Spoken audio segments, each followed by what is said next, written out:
आपल्या औरंगाबाद शहरामध्ये सध्या लॉकडाऊन चालू केले यांनी। आज याला 1 वर्षापासून लॉकडाऊन चालू आहे, तर आमचा या सरकारवर विश्वास उडलेला है। प्रशासन जो है सर्विस ऐसी दे रहा है, जो लॉकडाउन के नाम पे कुछ लोग अमीर हो जाते जा रहे हैं और कुछ लोग पूरे भिखारी होने को आए हैं। आज नगर नाके पे पुलिस वालों ने 1700 रुपये की हमको पावती दे दी है, नहीं तो 500 रुपये दो पुलिस। खाने के लिए पीने के लिए कुछ है ही नहीं है, जो कमा रहे और जो करना है वो तो पुलिस वाले लूट डाल रहे हमको।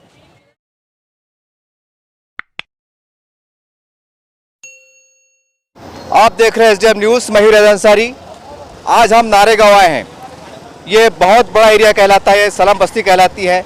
यहाँ पर दलित, मुस्लिम, मराठा और सभी आदिवासी लोग बड़ी संख्या में रहते हैं, हज़ारों की तादाद में रहते हैं।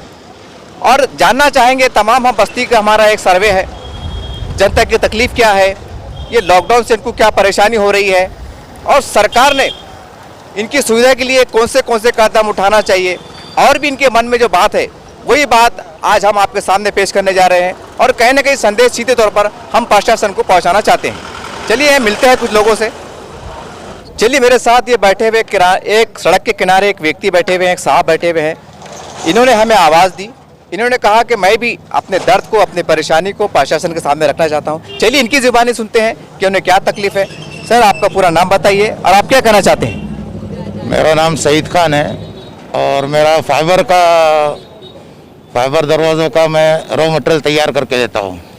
और अभी पिछले साल भी 3 महीने का भाड़ा हमने इसी घर से भरा है, जबकि प्रशासन ने बोला था भाड़ा माफ़ रहेगा, लेकिन किसी ने हमको भाड़ा माफ़ नहीं किया। क्यों? तो बोले भाई अब जब भाड़ा हमने बोले माफ़ करने का, तो बोलते खाली कर दो। फिर उसके बाद 10 दिन का लगा, उसका भाड़ा हमने भरे। अभी भाड़ा हम तो भर नहीं सकते। अभी मेरा एक्सीडेंट हुआ है, मुझे 3 महीने घर में हो गए। मुझे रोज़ की 500 रुपये की गोली लगती है। अभी कहाँ से लाऊंगा गोली? अभी मेरा धंधा ही खत्म हो गया ना। अभी दोस्त लोग को मांगता है, कौन कब तक का देगा? कोई देता नहीं है। अब ये चिट्ठी जेब में पड़ी है, अभी ये चिट्ठी गोली की कब तक का, कहाँ से लाएंगे? कमाएंगे तो गोली लाएंगे। अब तो मेडिकल खुली रख रहे, ठीक है, किराना खुली रख रहे, ठीक है, लेकिन पैसा रहेगा तो लाएंगे ना।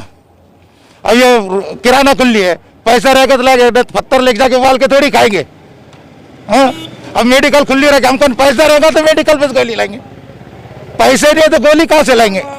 हमारे महाराष्ट्र तरफा के मारने से बेहतर तो यह है कि गोली मार दो, फिर खेल खत्म ही कर दो ना। अब ये गोली रात भर नींद नहीं आती है। अभी 3 महीने के बाद आज 2 दिन से मैं आके बैठ रहा था कि मैं चलो गोली तो ला लेंगे। नहीं है, तुम मेडिकल खुली, दुकान खुली, ठीक है, मानता हूँ मैं, लेकिन कुछ हो रहा ना जेब में लाने के लिए। शाम तक अगर कमाएंगे तो कुछ शाम को लेके जाएंगे। हमारे मुख्यमंत्री उद्धव जी ठाकरे से आपकी क्या मांग है? अब हमारा उनसे ये कहना है कि भाई थोड़ा गरीबों की तरफ देखो। बस गरीब आवाम परेशान है और बहुत परेशान है, हद से भी ज़्यादा। ये थे सड़क के किनारे बैठे हुए एक व्यक्ति, जिन्होंने कहा कि मेरा एक अच्छा बड़ा कारोबार था, लेकिन आज पूरी तरह से बंद है और मैं परेशान हूँ। जैसे इन्होंने जानकारी दी कि मेरा एक्सीडेंट हुआ है, मेरे दवाओं को पैसे नहीं है, और ये रास्ते के किनारे बैठे हैं। अभी आपने एक बहुत हैरत करने वाली बात है, बहुत हैरान करने वाली बात है कि रास्ते में बैठे हैं कि कोई मेरी मदद कर दे। अब जो आत्मनिर्भर भारत की ओर हमारा देश जा रहा था, और ऐसे तमाम जो गरीब लोग, हाथ मजदूर लोग जो प्रयास कर रहे हैं कि हम शासन का हिस्सा बनेंगे और प्रगति का हिस्सा बनेंगे और कहने के काम धंधे करेंगे और अपने जीवन को बचाएंगे और अपने बाल बच्चों को पालेंगे। अब इसी तरह के लोग अगर रोड पे बैठ जाए और ये सोच के बैठ जाए कि कोई आएगा हमें दवा को पैसे देगा तो हमारी दवाई आएगी। अब सवाल ये उठता है कि इतनी परिस्थिति खराब होने के बाद क्या प्रशासन को सोचना चाहिए कि लॉकडाउन हटा लेना कि नहीं हटाना? अब ये प्रशासन की जवाबदारी है। भैया, ये लॉकडाउन लगा हुआ है और आप अपना नाम बोलिए और आपकी परेशानी बोलिए। मेरा नाम सैयद इलाही अहमद अली है। हमारा ये बोलना है कि भाई लॉकडाउन है, सोशल डिस्टेंस का है, लेकिन जो किराना दुकान खुली है, ये सब कुछ खुला है, लेकिन इसके लिए पैसा तो चाहिए ना। अगर लॉकडाउन लगाना है तो हर किसी के घर पे पहुंचाना चाहिए। अब हमारे उद्धव ठाकरे जी का कहना है कि लॉकडाउन है, पेशेंट बढ़ रहे, लेकिन पब्लिक का क्या हो रहा है? जो रोज़ कमाने वाले हैं, जो रिक्शा चालक है, जो मिस्त्री काम करते, ये सब कुछ लोग हैं, तो ये सब हाथ पे के लोग हैं। इनके लिए क्या करेंगे आप? तो उससे अच्छा बेहतर ये है कि फांसी लेकर मर जा रहे कुछ लोग हमने देखे हैं। अभी इस गांव में, नारेगांव परिसर में भी ऐसे बहुत सारे लोग हैं कि अब रोड के ऊपर नहीं चलना है, काम को नहीं जाना है, तो ये लोगों ने क्या खाना है, क्या रखना है। अब बहुत सारे रिक्शे वाले हैं, तो रिक्शे वालों का कहना है कि हफ्ते कहाँ से भरेंगे, घर कहाँ से चलाएंगे, इसलिए उनको फाइनेंसर लोग भी सता रहे हैं। तो ये सब बातों का ख्याल रखते हुए आरोग्य मंत्री राजेश टोपे जालना जिले के और अपने महाराष्ट्र के मुख्यमंत्री उद्धव ठाकरे जी, वो आदित्य ठाकरे जी, ये सब ने बैठकर शरद चंद्र जी पवार साहब को ये निवेदन देकर इन्होंने सबने मीटिंग करके ये कुछ डिसीजन लेना चाहिए जो पब्लिक का है। जो पब्लिक चाहती है कि जो उपासमारी से इससे मर जा रहे हैं लोग, तो इसके लिए मेरी इतनी विनती है उद्धव ठाकरे जी से कि आप इसका जो भी है बैठकर पब्लिक से चर्चा करके निर्णय लेना चाहिए। अच्छा, हमारे औरंगाबाद शहर में 3 आमदार है, खासदार भी हैं और भी जो भी नेता लोग हैं, इनको आपका संदेश देना चाहते हैं?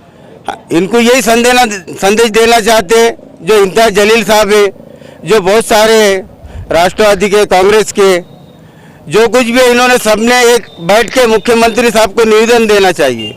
चलिए, मेरे साथ यहाँ पर मौजूद है एक और हमारे व्यक्ति हमारे साथ जुड़े हैं, यहाँ की जनता है। भैया, आपका पूरा नाम बताइए और लॉकडाउन की वजह से आपकी समस्या क्या है और आप प्रशासन को क्या संदेश देना चाहते हो, बोलिए। माझे नाव आहे दत्तात्रय कानिपनाथ निक्कम. आमचा व्यवसाय आहे टेलरिंगचा. तरी जवळ 8 ते 10 दिवसानं आम्ही परेशान आहे. लोक कपडे बी टाकायला येणार, कपडे जे शिवेले ते बी घेऊन जायला नाही. त्याच्यामुळं आमच्या घरामध्ये आर्थिक अडचणी भरपूर आहेत. आर्थिक अडचणी असे म्हणजे की राशन पाणी आणण्यासाठी पैसा नाही आहे आणि हप्त्यावाले येते तंग करतात. त्याच्यामुळं काय करावं हे काही सुचत नाही. चलिए, मेरे साथ मौजूद है यहाँ इस बस्ती के एक और हमारे एक रहने वाले नागरिक. चलिए, इनकी ज़बानी सुनते हैं कि लॉकडाउन से इनको समस्या क्या हुई और वो प्रशासन को क्या संदेश देना चाहते हैं. भैया, आपका पूरा नाम बोलिए और आपकी समस्या बोलिए. मेरा नाम है वसंत सुपेकर. मैं ड्राइविंग करता मैं. आज नगर नाके पे पुलिस वालों ने 1700 रुपये की हमको पावती दे दी है. क्या तो बोले तुमने ड्रम भर के ऊपर ला लिए. 1700 रुपये की पावती दिए, उसमें बचे ही नहीं हमको 1700 रुपये. उन्होंने 1700 रुपये की पावतियाँ दे दी हमको, नहीं तो 500 रुपये दो बोले. हम बोले लॉकडाउन है साहब, काम धंधे नहीं, क्या करेंगे हम. उन्होंने छोड़े नहीं. 1700 रुपये की पावतियाँ ऐसा फोटो निकाले, तुरंत लगी ये कर दिए हमको बिना बताए. एक 1500 की और एक 200 की पावती दिए. तो भैया, जब से लॉकडाउन लगा है तो आप जब बता रहे रिक्शा ड्राइवर है, तो ये धंधा जब हो नहीं पा रहा है या परेशानी हो रही, तो आपका घर का खाना पीना कैसे चल रहा है? खाने के लिए पीने के लिए कुछ है ही नहीं है. जो कमा रहे और जो करना है वो तो पुलिस वाले लूट डाल रहे हमको. करना तो क्या करना, लॉकडाउन की वजह से काम धंधे तो है ही नहीं. और ये सिर्फ मनमाने पावतियाँ दे रहे और किधर भी लूट डाल रही. 1500 की पावती बिना पूछे हमको ऐसा फोटो स्कैन करके ये कर दिया उन्हें. जैसा ये रिक्शा ड्राइवर साहब ने बताया, ये एक बहुत दुख की बात है कि आज पूरे महाराष्ट्र में लॉकडाउन चल रहा है और प्रशासन प्रयास कर रहा है कि ये लॉकडाउन सफल हो सके और जनता भी परेशान ना हो सके. अब सवाल ये होता है कि कैसे भी थोड़ा बहुत सही इस तरह के, अब हम प्रशासन को कहना चाहते हैं और यहाँ के प्रशासकीय अधिकारियों को बताना चाहते हैं कि देखिए सर, ये एक रिक्शा वाला व्यक्ति नहीं है, आप ये अकेले इनकी आवाज़ नहीं है. औरंगाबाद के अंदर सैकड़ों की संख्या में, हजारों की संख्या में रिक्शा ड्राइवर है और ऐसी कई समाचार प्राप्त हो रहे हैं कि पुलिस वाले पावती फाड़ रहे हैं और रिक्शा ड्राइवर में नाराजगी बढ़ रही है. हमारी आपसे विनती कि देखिए, उनके धंधे पानी नहीं हो पा रहे हैं और उनको पावती दी जा रही है. अब ऐसे में उन्होंने हफ्ते भरना कि रिक्शा चला के अपने बाल बच्चों को पेट भरना, ये भी एक समस्या का बहुत बड़ा कारण बनते जा रहा है. तो हमारी प्रशासन से और तमाम पुलिस डिपार्टमेंट से, सीपी साहब से विनती है कि देखिए, गलती होती है, ये बात सही है और हर नागरिक को कानून का पालन करना चाहिए, बिल्कुल सही है. आधार करना चाहिए, बिल्कुल सही है. लेकिन आज परिस्थिति ऐसी है कि कोई एक आस के मारे अगर कोई एक ज़्यादा भाड़ा बिठा लेता है या कुछ सामान अगर इसी पे रख लेता है, तो उसकी आस होती है कि मुझे 200 रुपये मिल जाएंगे और वो 200 रुपये लेके मैं गरीब मेरे बच्चों का मैं जवारी अनाज लेके जाऊँगा, पेट भरूंगा. अब ऐसे में अगर उसको पावती मिल जाती है 1500 रुपये की, तो प्रश्न उठता है कि फिर इसने जीना कैसा.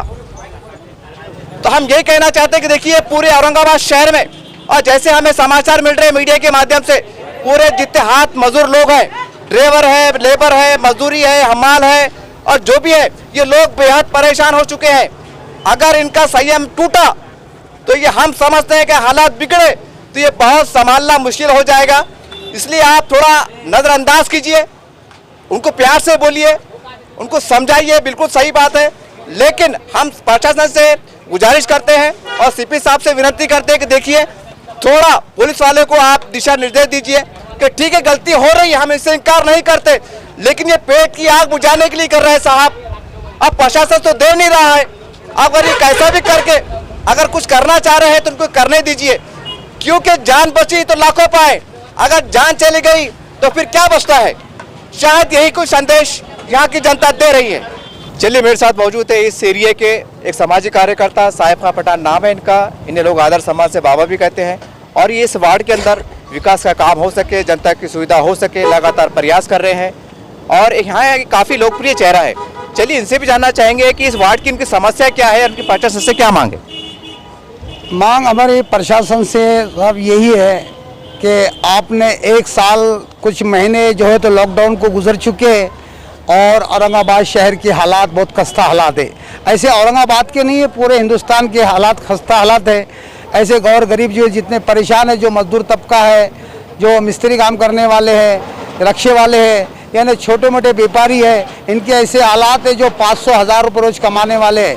आज कल हमने एक बाइट दी है कि एक सोशल मीडिया के ज़रिए से अल्हम्दुलिल्लाह जो सत्तार साहब ने जो कहा था कि भाई इम्तियाज़ जलील साहब ने जो है तो घाटी का मुआयना करना चाहिए, वहाँ के कितने लोग बीमार हैं, कितने परेशान हैं। तो मैंने इसके बारे में एक बाइट दिया कि जो सत्तार साहब की एक सोशल मीडिया के ज़रिए देखा था, लेकिन मैं आज भी जो है तो इस मीडिया के ज़रिए से सत्तार साहब को ये पैगाम पहुँचाना चाहता हूँ।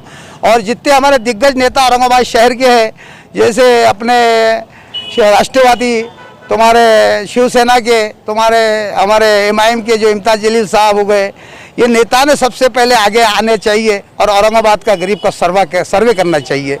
जैसे आज गरीब ऐसे हालात में गुजर रहे हैं जैसे उनके खाने के लाले पड़ गए। आज इतने परेशान, मैंने रोज़ है तो 1 दिन 2 दिन जो है तो नारे गाँव का जो सर्वे करता हूँ, यही बात जो सुनने को मिलती है, साहिब खां साहब हालात ख़राब है, मजदूरी नहीं है, काम धंधे नहीं है, क्या करना चाहिए। मैं सबसे जितने औरंगाबाद के दिग्गज नेता हैं, जो जैसे मैंने इससे पहले कहा राष्ट्रवादी कांग्रेस, MIM के इम्तियाज़ जलील साहब, हमारे राज्य मंत्री हमारे सत्तार साहब, इन्होंने बड़े आसानी से कह दिया कि भाई लॉकडाउन सरकार का फैसला है कि लॉकडाउन लगा दिया जाए, बहुत आसानी से कह दिया, क्योंकि उनको ये गरीब औरंगाबाद शहर के नहीं पूरे हिंदुस्तान के अंदर ऐसे हालात है गरीबों के अंदर जो आज भूखमारी से मर रहे हैं। लॉकडाउन का ज़्यादा कम खौफ, लेकिन उनको भूख का ज़्यादा, उनकी गरीबी का, उनकी लाचारी का ज़्यादा जो है तो उनको खौफ हो चुका है। और मैं सत्तार साहब से यही कहूँगा कि अपने औरंगाबाद शहर का, औरंगाबाद ज़िले के शहर का, आज औरंगाबाद ज़िले के आप राज्य मंत्री है, आज पूरे शहर के अंदर आपने मुआयना करना चाहिए कितने लोग गरीब, कितने लोग परेशान है, कितने भूखमारी से मर रहे हैं। इन्होंने अपने जो है तो पूरा शहर का सबसे अपने चल कर फिर कर घूम कर इनका जायज़ा लेना चाहिए। आपको इनका सही जायज़ा लेना है। आपने बोल दिया, वह प्रशासन ने बोल दिया है दवाखाने में इतना कोरोना के पेशेंट है, आपने उसके ऊपर जो है तो फैसले ले लिए। अरे फैसले आप गरीबों के जब लेंगे जब ये लोग गरीबों के जो भूखमारी से मर रहे हैं, आप यहाँ आकर फैसला लीजिए सत्तार साहब। आपको जब समझ में आएगा कितने लोग भूखमारी से मर रहे हैं। अगर से हम इसके खिलाफ है, औरंगाबाद शहर के अंदर से लॉकडाउन अगर से हटता नहीं है, मैं हज़ारों के तादाद में जाकर जो है तो कलेक्टर ऑफिस साहब के अंदर एक धरना भरूंगा। अगर से नहीं, मैं अकेला खुद जाकर जो है तो कलेक्टर ऑफिस साहब के अंदर अमर ऑपरेशन करूंगा, नहीं तो अपना आत्मदहन करूंगा। लेकिन लॉकडाउन मैं चाहता कि औरंगाबाद शहर के अंदर हटना चाहिए। जितनी भी औरंगाबाद की यानी जाति समाज के लोग हैं, हिंदू समाज है, मुस्लिम समाज है, यानी दलित समाज है, इनके ऐसे हालात गुजर रहे, लेकिन प्रशासन उनके तरफ कुछ देखने के लिए कोई तैयार नहीं है। आज उनके आज खस्ता हालात है। हमारे माननीय मुख्यमंत्री जी वहाँ से बैठकर फैसला करते हैं कि अब औरंगाबाद में, महाराष्ट्र में लॉकडाउन लगा दीजिए, लेकिन उनको भी समझना चाहिए लॉकडाउन लगाने से पहले गरीबों का मसला क्या है। अगर से इनको लॉकडाउन लगाना ही है, औरंगाबाद शहर के अंदर हर गरीब का जायज़ा लेके इनके अंदर जो है तो इनको अनाज, जितना भी इनको ज़रूरत की चीज़ें है, नमक से लेके तो उनकी यानी उनके अनाज की सुविधा करना चाहिए, जब लॉकडाउन लगाना चाहिए। अगर से ये लॉकडाउन अगर से ऐसे हालात में गरीब को मरने के लिए छोड़ते हैं, तो सबसे पहले मैं औरंगाबाद शहर के अंदर कलेक्टर ऑफिस के अंदर आत्मदहन करूँगा और इसके मैं खिलाफ हैं। और अगर से इन्होंने कैंसिल नहीं करा, इंशाल्लाह इससे ज़्यादा जो है तो मैं पब्लिक जो है तो कलेक्टर ऑफिस के अंदर इंशाल्लाह हज़ारों के तादाद के लिए आके वहाँ पे एक अमर ऑपरेशन करूँगा। ये तो यहाँ के सामाजिक कार्यकर्ता जो बता रहे थे। और जैसे कि हमने पहले कहा कि यहाँ का एक लोकप्रिय चेहरा है और ये घर घर जाते हैं, लोगों की समस्याएं सुनते हैं, उनकी समस्या का निवारण करते हैं। लेकिन जैसा इन्होंने एक अपने दर्द को, दुख को बयान किया है कि अगर सरकार लॉकडाउन को लेकर, हटाने को लेकर जल्द फैसला नहीं करती है तो मैं आत्मदहन कर लूँगा, यानी कि मैं अपने आप को आत्महत्या कर लूँगा। यही कुछ संदेश देना चाह रहे थे। बहुत दुख की बात है कि एक छोटे स्तर ही सही हम कहेंगे कि नारेगांव के एक ऐसा चेहरा, एक सामाजिक कार्यकर्ता जो जनता के दर्द को महसूस कर ये कह रहा है कि मैं अपनी जान दे दूंगा अपनी वार्ड के जनता की समस्या के निवारण के लिए। तो यह स्पष्ट उठता है कि बड़े बड़े दिग्गज लीडर जो जनता की वोट लेकर आज कुर्सियों पर बैठे हुए हैं, क्या वो इस तरह से आगे बढ़कर जनता के दर्द को बयान नहीं कर सकते, शासन को झिझोड़ नहीं सकते?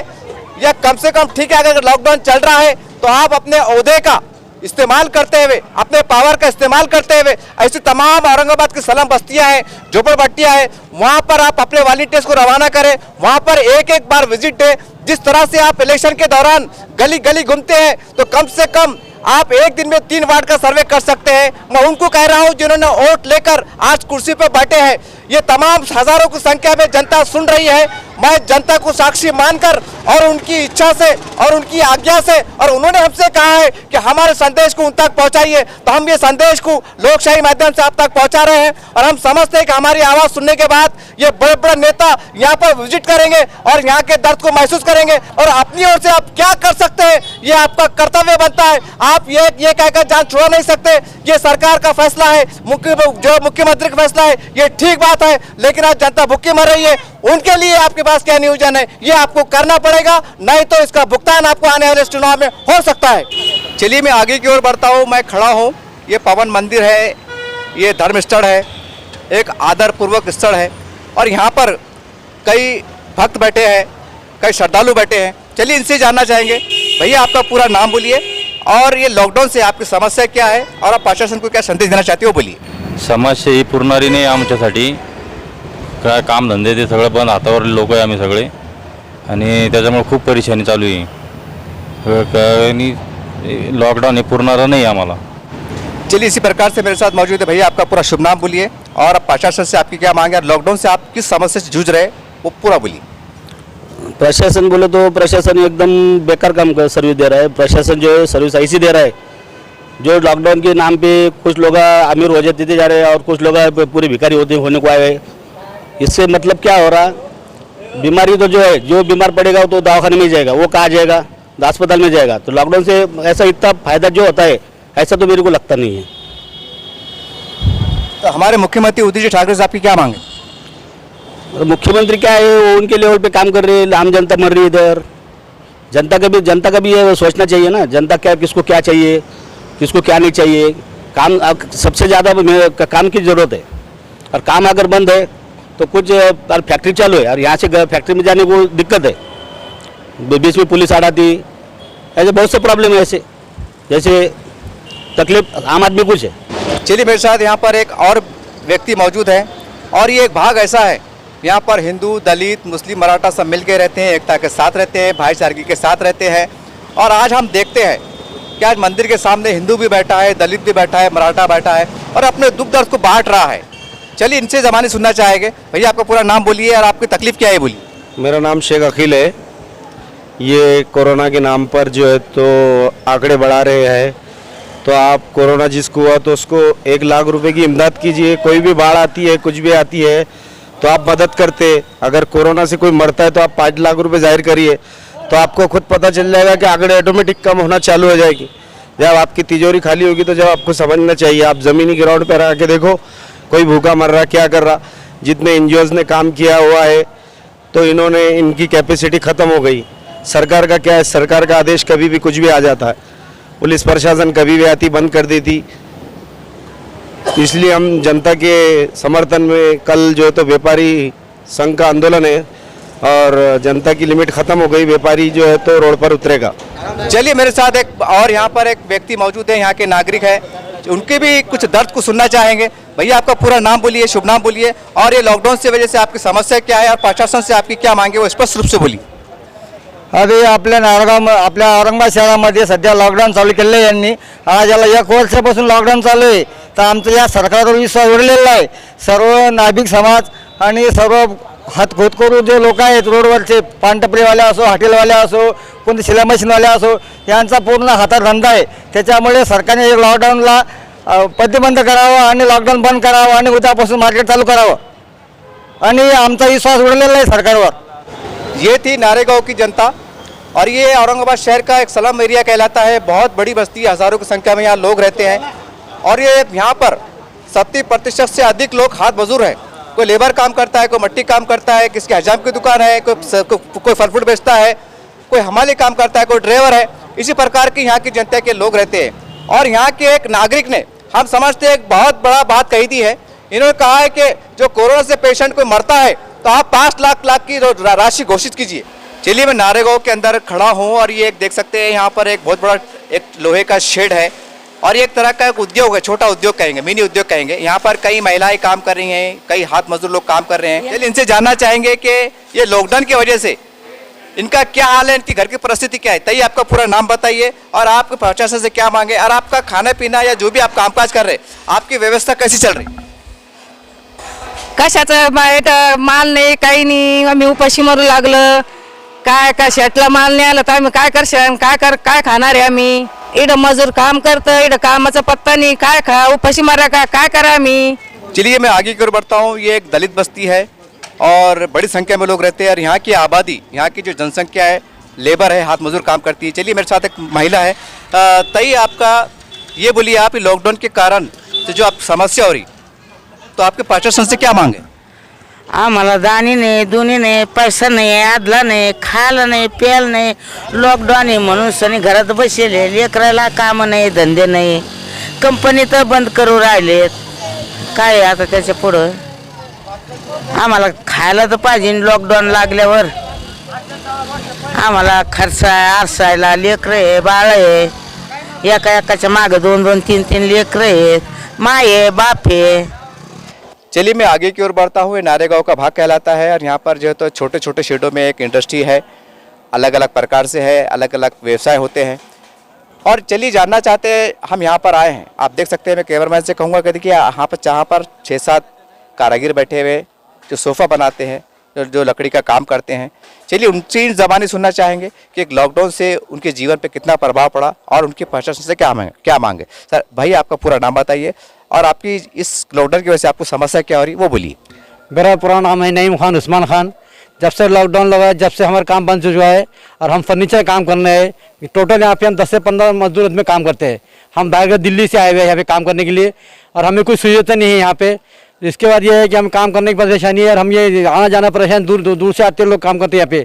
और इसके बाद ये है कि दूर से आने के बाद हमें काम नहीं मिला. सेठ कब तक बैठ के पैसे देगा. सेठ बोलता है काम करो, पैसे दो. हम कहाँ से काम करें, तुम बताओ.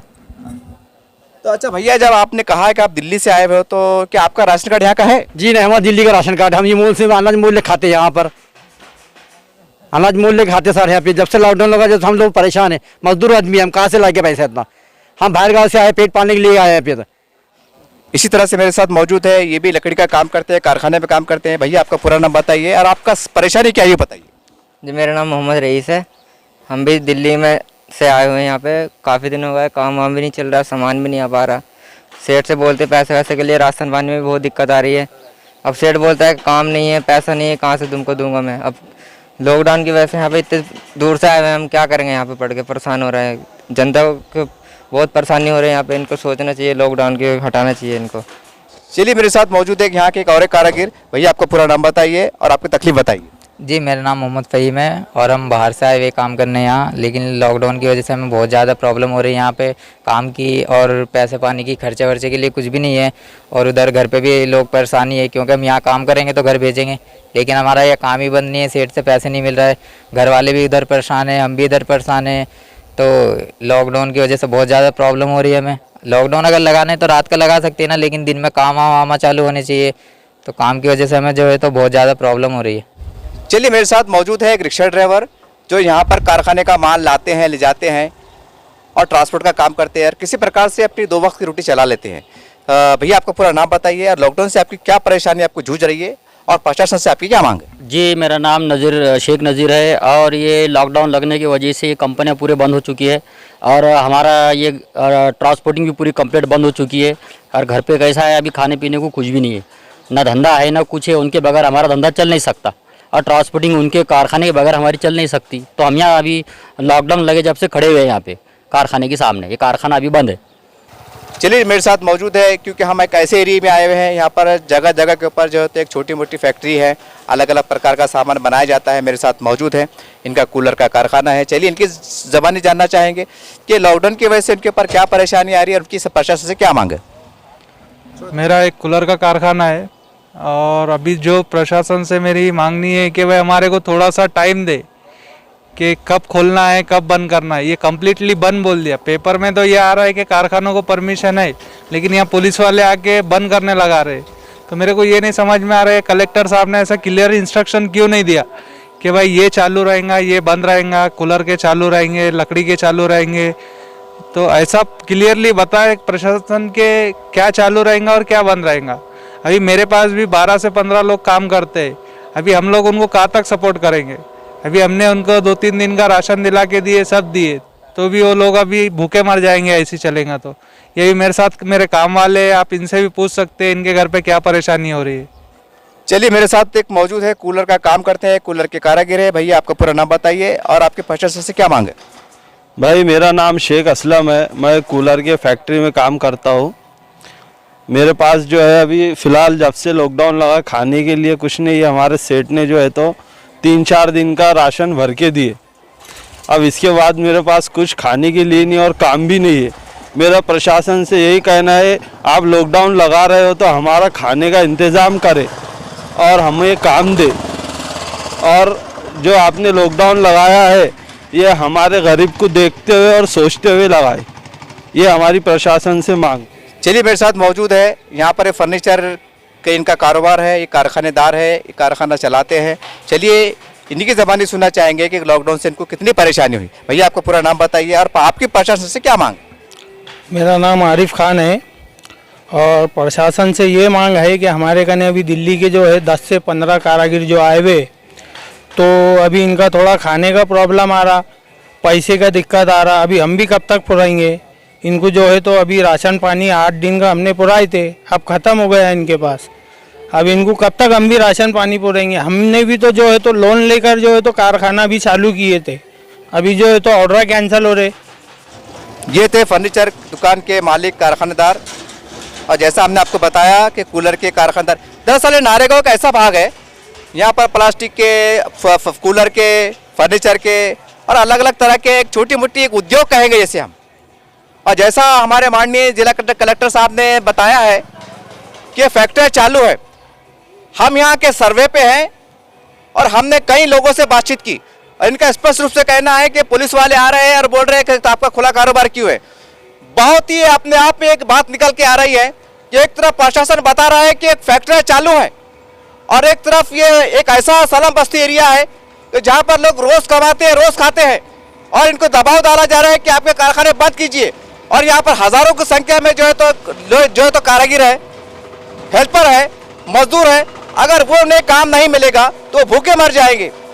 पता नहीं है कैसी नीति चल रही है, यह कैसा ये कामकाज चल रहा है।